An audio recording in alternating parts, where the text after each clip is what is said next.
మంచు మనోజ్ గత ఏడాది భూమా మౌనికను పెళ్లి చేసుకున్న సంగతి తెలిసిందే. తాజాగా మనోజ్ తన ఫ్యాన్స్ కు గుడ్ న్యూస్ చెప్పారు. మౌనిక ప్రెగ్నెంట్ అనే విషయాన్ని తెలుపుతూ బేబీ బంప్ ఫోటోలను సోషల్ మీడియాలో షేర్ చేశారు. బ్లాక్ డ్రెస్ లో బేబీ బంప్ ఫోటో షూట్ చేసి సోషల్ మీడియాలో షేర్ చేసింది మౌనిక. మనోజ్ తో కలిసి దిగిన ఫోటోను కూడా షేర్ చేసింది.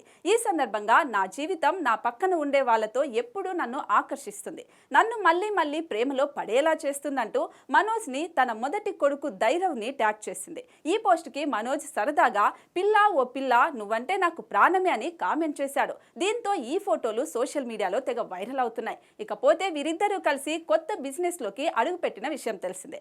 నమస్తే వరల్డ్ అనే బొమ్మల షాప్ ని ప్రారంభించినట్లు తెలిపారు. ఈ బొమ్మల షాప్ ను అతి త్వరలోనే ప్రారంభించనున్నారు. ఇక మనోజ్ సినిమాల విషయానికి వస్తే చాలా గ్యాప్ తీసుకున్నాడు. త్వరలోనే రీ ఎంట్రీ ఇవ్వడానికి రెడీ అవుతున్నాడు. ఆ మధ్య వాట్ ది ఫిష్ అనే ప్రాజెక్టు కూడా అనౌన్స్ చేశాడు. కానీ ఇప్పటి వరకు ఆ ప్రాజెక్టు ఏమైందనే క్లారిటీ లేదు. అయితే ప్రెజెంట్ ఒక టాక్ షోకి హోస్ట్ గా వ్యవహరిస్తున్నాడు మనోజ్.